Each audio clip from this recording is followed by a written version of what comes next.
As noites podem durar 24 horas, as ruas não têm nomes e alguns dizem que há mais ursos polares do que humanos.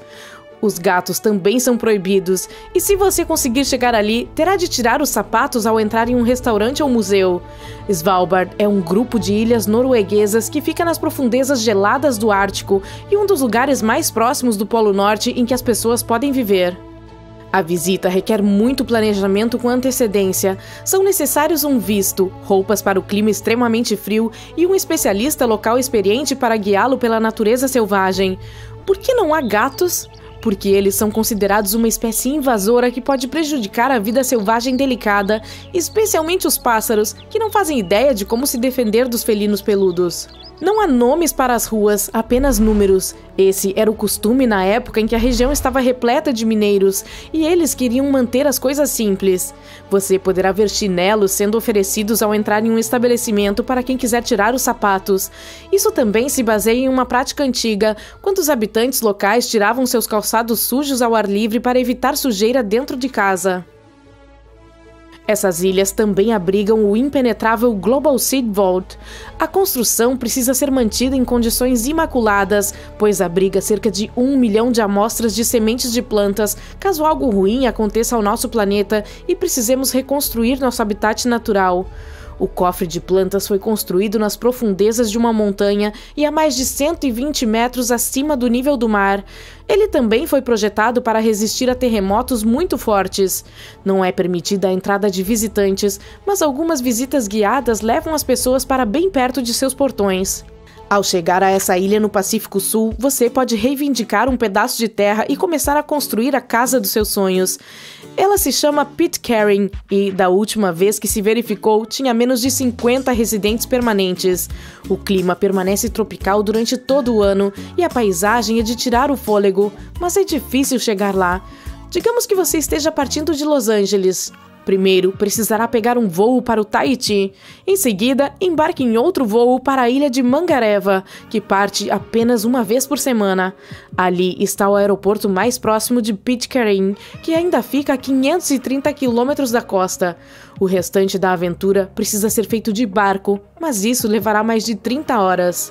Isso se você tiver a sorte de embarcar em primeiro lugar, já que o barco viaja para a ilha com suprimentos apenas uma vez a cada 3 meses. Não há muitas coisas para fazer em um período tão longo de viagem. Apenas 4 famílias vivem na ilha e há uma única cafeteria e uma galeria de arte. No entanto, talvez você consiga reservar uma estadia em uma antiga prisão. Os habitantes locais descobriram que precisavam de uma prisão em 2004, mas logo ela ficou sem uso, então agora também funciona como albergue. Sob o Banco da Inglaterra, há um misterioso cofre de ouro, uma fortaleza que é notoriamente difícil de explorar por um bom motivo. Disse que ele abriga cerca de 400 mil barras de ouro, avaliadas em cerca de 250 bilhões de dólares. Há muitas camadas de defesa nesse local. Vigilância tecnológica complexa, portas pesadas com mais de 3 toneladas, guardas que ficam em alerta 24 horas por dia, 7 dias por semana, e as pouquíssimas pessoas autorizadas a passar pelos portões usam coisas como reconhecimento de voz para abrir. A história oficial nos anos 1800 era que o banco tinha uma defesa tão boa que nunca poderia ser roubado. No entanto, há um boato de que os funcionários começaram a receber cartas anônimas afirmando que alguém havia conseguido furar suas paredes.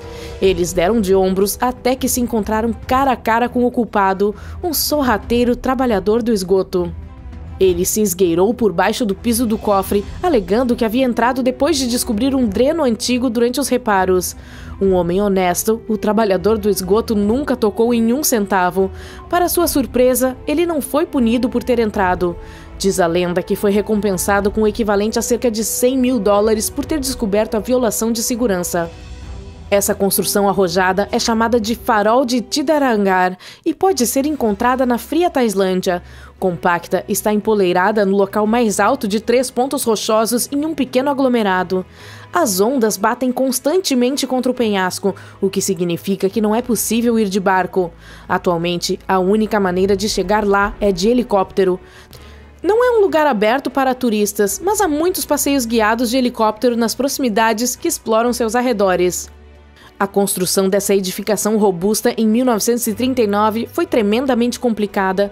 Os construtores tiveram que lançar manualmente a fundação e escalar os penhascos próximos para alcançar o topo. O clima rigoroso, com sua chuva gelada e ventos fortes, tornava tudo ainda mais difícil. As rochas escorregadias também representavam um risco. Um deslize e os construtores acabariam diretamente no frio Atlântico Norte. A equipe também precisou usar suas habilidades de alpinismo. Para terminar o farol, teve que improvisar uma pirâmide humana, uma pessoa de joelhos, outra em cima e uma terceira em cima delas. O ponto Nemo significa ponto sem humano. É o local no oceano mais distante de qualquer pedaço de terra, mais de 2.575 quilômetros de distância. É uma zona triste também no que diz respeito à vida selvagem.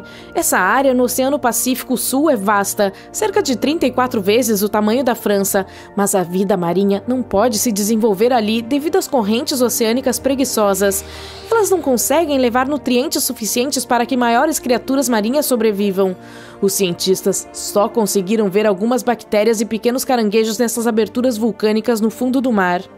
O ponto Nemo foi localizado pela primeira vez em 1992, mas não foi muito explorado desde então. Os marinheiros não são nem mesmo as pessoas mais próximas de lá, e sim os astronautas que vivem na Estação Espacial Internacional. Como a maior parte do local é estéril, os astronautas costumam usá-lo em seus projetos de exploração. Quando as naves espaciais estão prontas para se aposentar, é lá que descansam.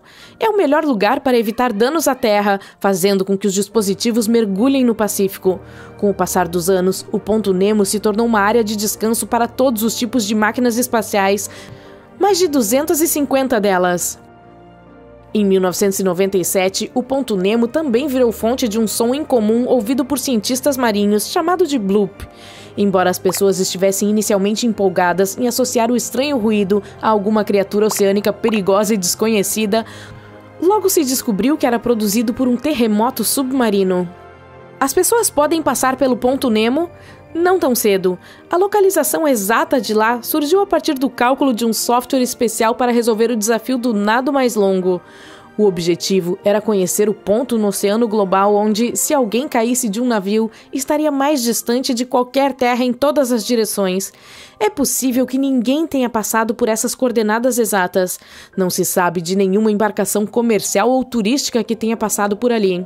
O abismo de Hranice está localizado na República Tcheca e é a caverna inundada mais profunda do mundo, com mais de 250 metros. Os cientistas ainda não identificaram até onde ela chega no solo. A caverna também não se formou como a maioria das outras, a partir da superfície da Terra abrindo caminho para baixo. Sua formação ocorreu para cima devido à água mineral morna cheia de dióxido de carbono. Essa mistura efervescente emergiu das profundezas do solo e esculpiu o calcário. Em algum momento de sua história, o teto cedeu, revelando ao mundo esse enorme buraco. Não é apenas a profundidade que dificulta a exploração, mas também o próprio líquido. Ele pode causar problemas, pois tem um alto teor de dióxido de carbono, o suficiente para fazer cócegas nas partes expostas do mergulhador. A mistura exclusiva dessa água influencia até mesmo o tipo de equipamento que se pode usar. Caso se escolha o mergulho em circuito aberto, as bolhas exaladas desencadearão uma reação química. O resultado significa menos visibilidade em um local com condições de pouca luz.